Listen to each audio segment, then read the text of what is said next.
तो आज मैं एक्सप्लेन करने वाला हूँ 2021 में रिलीज हुई एक रोमांटिक थ्रिलर फिल्म का नाम है हसीन दिलरुबा और ये फिल्म आप नेटफ्लिक्स पे देख सकते हैं। पर वीडियो स्टार्ट करने से पहले आप लोगों से एक रिक्वेस्ट है कि वीडियो को लाइक करें, चैनल को भी सब्सक्राइब कर दें। कहानी शुरू होती है ज्वालापुर में रहने वाली रानी सक्सेना को दिखाते हुए, जो अपने घर के बाहर ही होती है कि तभी उसके घर में एक जोरदार धमाका होता है। वो अंदर आती है अपने पति रीशु को ढूंढने के लिए और उसे सिर्फ अपने पति का कटा हुआ हाथ मिलता है, जिसमें के रानी के नाम का टैटू बना हुआ था, जिसे देखकर वो फूट फूट कर रोने लगती है। आखिर में वहां पर पुलिस पहुंच जाती है उस जगह को इन्वेस्टिगेट करने के लिए और वहां पर उन्हें एक जली हुई बॉडी मिलती है और उसके सिर को देखकर लगता है जैसे बहुत जोर से वार किया गया हो। इंस्पेक्टर किशोर ये सब जान पाते हैं और पुलिस का ये भी कहना है कि जरूर इसका खून ब्लास्ट होने के पहले हुआ है। अगर मर्डर वेपन मिल जाए तो सब कुछ पता चल जाएगा। और जैसे इंस्पेक्टर किशोर को रानी पे ही शक हो रहा था, अब कहानी जाती है 6 महीने पहले। हम रीशु को देखते हैं जो लड़की देखने के लिए जा रहा था, लेकिन इससे पहले रीशु एक लड़की से मिला था, मीरा, जिसे वो अभी भी भुला नहीं पाया। उसकी माँ लता कहती है कि लड़की का नाम रानी है। लड़की सुंदर है, सुशील है, वेजिटेरियन है, गोरी है,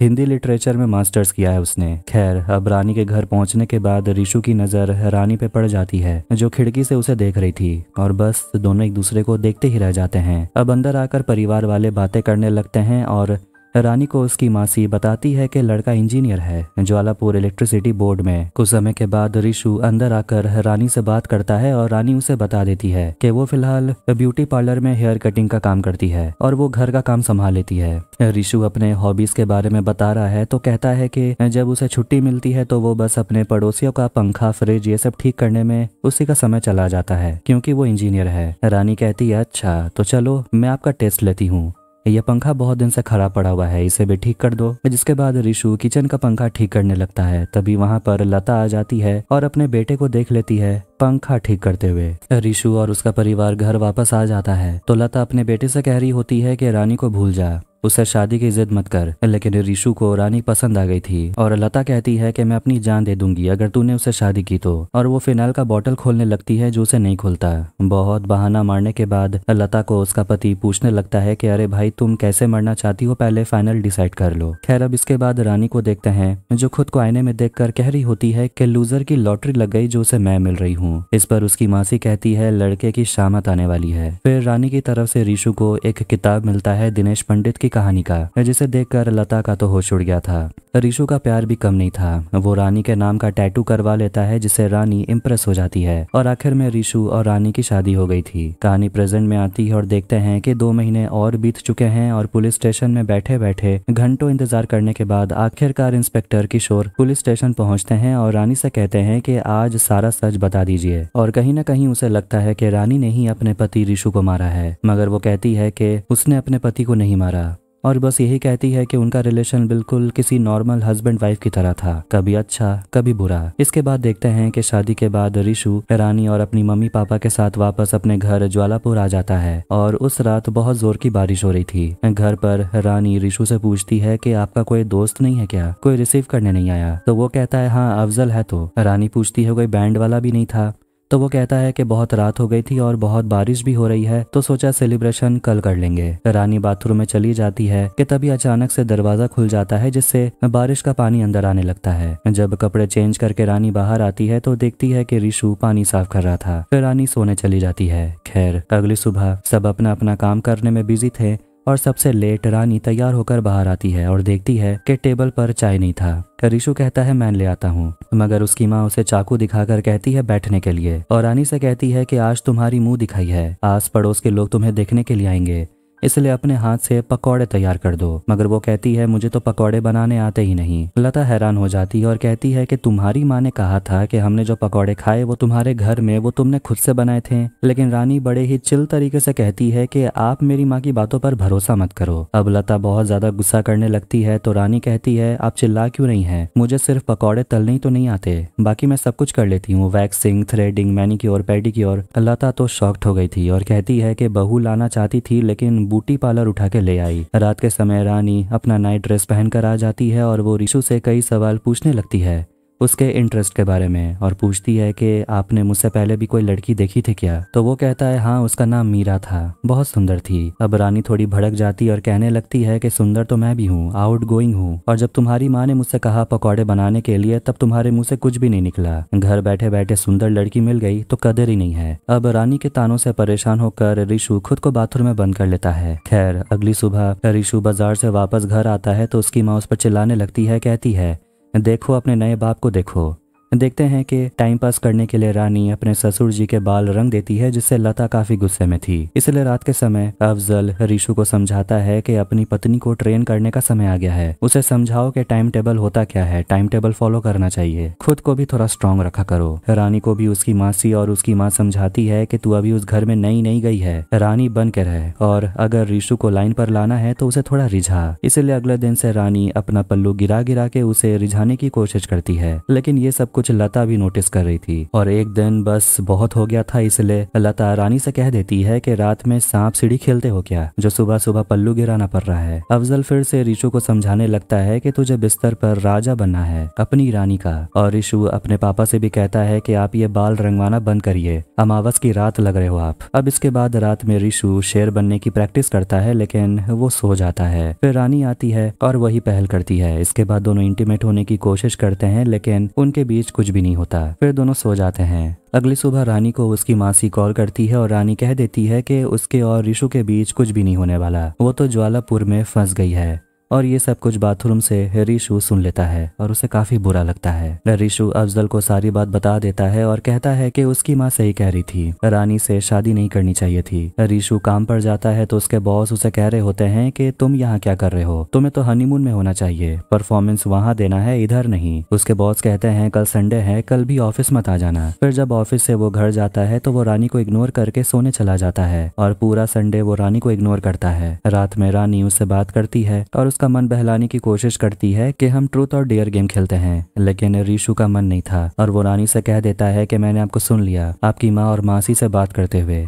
रानी बताने लगती है कि उसे कैसा लड़का चाहिए था, पर ऋषु उसे कहता है कि इतने सारे क्वालिटीज तो एक लड़के में कभी नहीं मिलेंगे। वो कहता है कि वो काम के बाद MBA क्लासेस ज्वाइन करने वाला है। फिर वो बाथरूम में चला जाता है। प्रेजेंट में रानी इंस्पेक्टर को बताती है कि उसके बाद से ही दोनों के बीच में दूरियां आने लगी। दोनों एक दूसरे को बहुत ही कम वक्त दे रहे थे और एक रात रानी घर से बाहर निकलती है ऋषु से मिलने के लिए और वो ऋषु को देखती है एक लड़की से बात करते हुए उसके कोचिंग में। वो ऋषु से जाकर मिलती है और उस पर गुस्सा करने लगती है कि लगता है पढ़ाई बहुत ही अच्छी चल रही है। वो अपना फ्रस्ट्रेशन वहीं निकाल देती है और उस लड़की से कहती है कि हमारी शादी को 1 महीना हुआ है, लेकिन हमारे बीच कुछ भी नहीं हुआ। घर आकर वो अपनी माँ को बताती है कि वो घर आना चाहती है, मगर उसकी माँ कहती है इतनी जल्दी घर आना सही नहीं होगा और वैसे भी मुझे भी तेरे मामा के घर जाना है। ऋषु आ जाता है वापस और वो किचन में खाना खाने लगता है। रानी उसे जाकर पूछती है तो हम हनीमून के लिए कब गोवा जाने वाले हैं। ऋषु उसके सामने ही गोवा जाने के टिकट फाड़ देता है और उनके बीच झगड़ा होता है। अब कुछ दिन के बाद ऋषु के घर में ऋषु की माँ लता के बहनोई का भांजा आता है जिसका नाम है नील, और एक तरह से देखा जाए तो वो ऋषु का मौसेरा भाई हुआ। वो ज्वालापुर आया हुआ था कुछ दिन घर में रहने के लिए और रानी उसे मिलने के लिए बाहर आती है और नील टूरिस्ट को राफ्टिंग करना सिखाता है। खैर रात के समय रानी अपने ससुर जी के बाल काट रही होती है, जिसे देखकर लता को काफी परेशानी हो रही थी क्योंकि वो अपने पति को ऐसे देख नहीं पाती।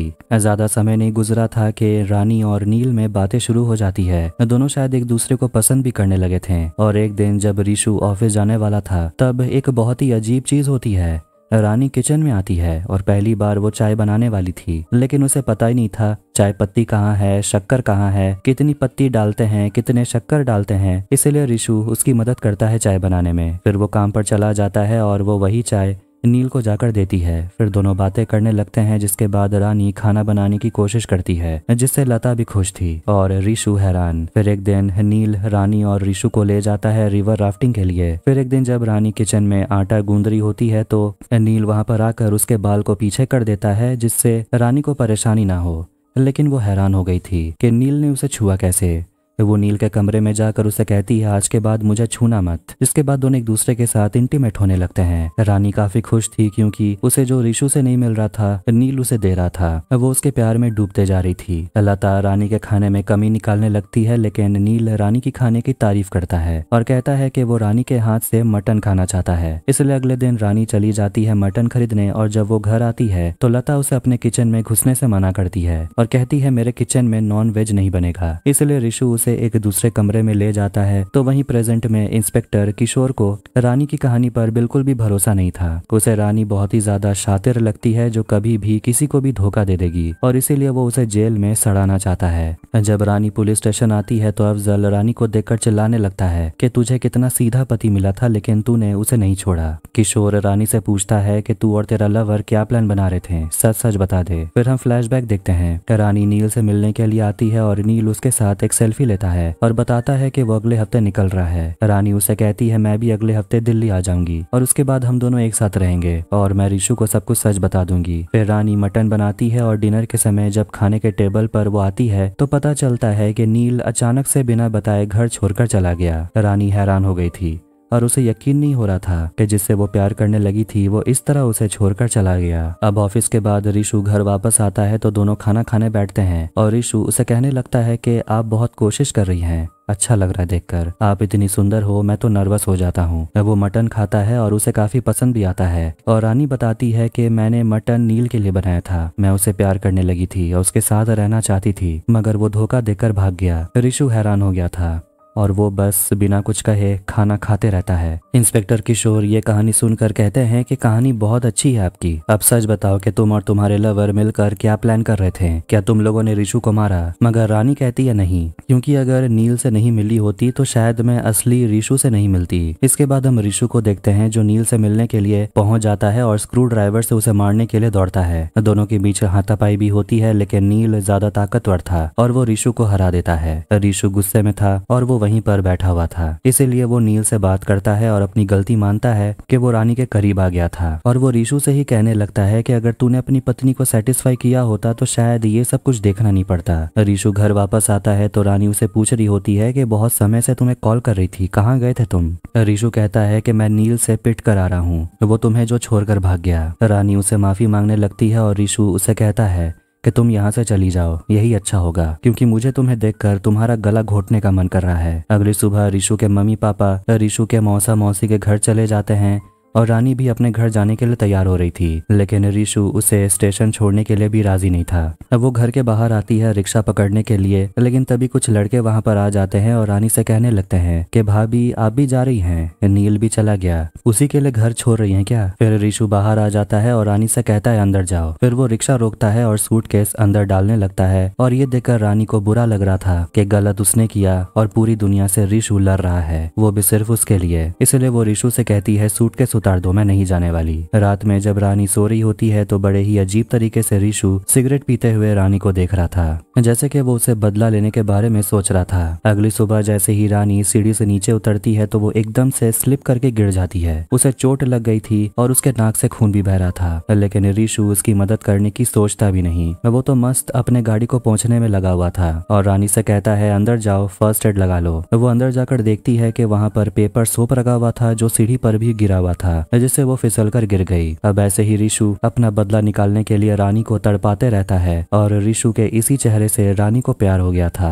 रानी इंस्पेक्टर को बताते हुए दिनेश पंडित के कहानी में लिखे हुए एक लाइन को दोहराते रहती है कि जो प्यार पागलपन की हद से ना गुजरे वो सच्चा प्यार होता ही नहीं। वो इंस्पेक्टर उसे पूछते हैं तो आप ये कह रही हैं कि आपके पति ने आपको मारने की कोशिश की, तो आप किसका इंतजार कर रही थी? वो कहती है रिशु के माफी मांगने का। एक रात दारू पीते वक्त रिशु अपनी पत्नी को सुनाते हुए अफजल से कह रहा होता है कि अब तो पूरे शहर को पता चल चुका है कि उसकी पत्नी ने उसके मौसेरे भाई के साथ प्यार किया। ये सब सुनकर रानी को काफी शर्म आती है और अफजल वहां से चला जाता है।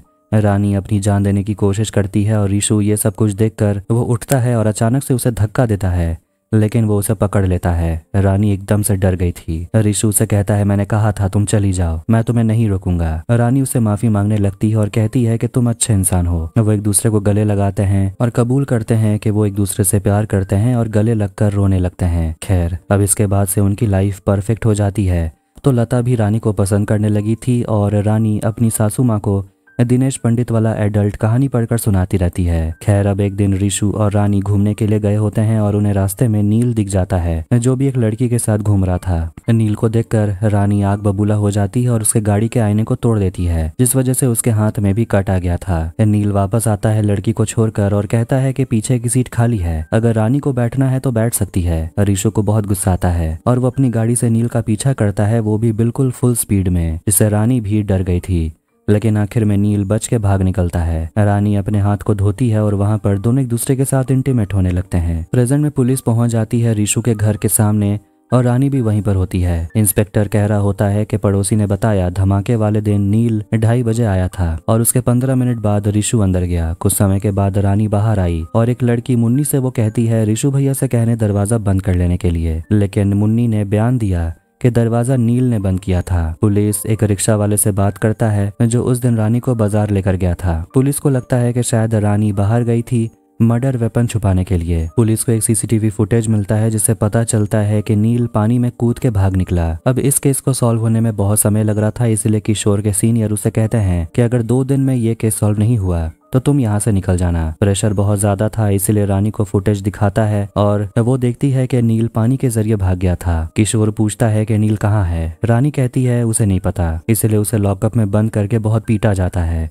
लेकिन फिर भी उसके मुंह से कुछ नहीं निकलता। अगले दिन उसका लाई डिटेक्टर टेस्ट होता है, लेकिन उससे पहले वो बाथरूम में जाती है और अपने जूते में एक कील लगा लेती है। लाई डिटेक्टर टेस्ट के समय वो बताने लगती है कि धमाके वाले दिन रिशु के मम्मी पापा बरेली गए हुए थे किसी रिश्तेदार की शादी में। रिशु बाजार चला गया था, लेकिन वो जल्दी घर आ गया था और घर में नील था जो रानी से बात कर रहा था। रानी नील पर बहुत गुस्सा थी और उसे कहती है कि तुम यहाँ से चले जाओ। ऋषि रानी से कहता है तुम बाहर जाओ, हम दोनों भाई आपस में बात करेंगे। रानी बाहर चली जाती है मटन खरीदने। फिर जब वो घर वापस लौटती है तो वो कुत्तों को मटन खिलाने लगती है और तभी घर में एक जोरदार धमाका होता है। वो अंदर आती है तो वहाँ पर रिशु का कटा हुआ हाथ था। रिपोर्ट में ये सामने आता है कि रानी का हार्ट बीट बहुत ज्यादा बढ़ा हुआ था, नॉर्मल क्वेश्चंस में भी, और ये उसी जूते में लगे कील के वजह से था जिसे उसे दर्द हो रहा था और इस वजह से कुछ भी रिपोर्ट में सही नहीं आया। एक्सपर्ट भी कंफ्यूज थे। तभी वो देखता है कि रानी ठीक से चल नहीं पा रही थी और जब उसका जूता चेक किया जाता है तो उसमें कील लगा हुआ था और इसीलिए उस दर्द के वजह से रिपोर्ट सही नहीं आया। अब दोबारा से टेस्ट किया जाता है और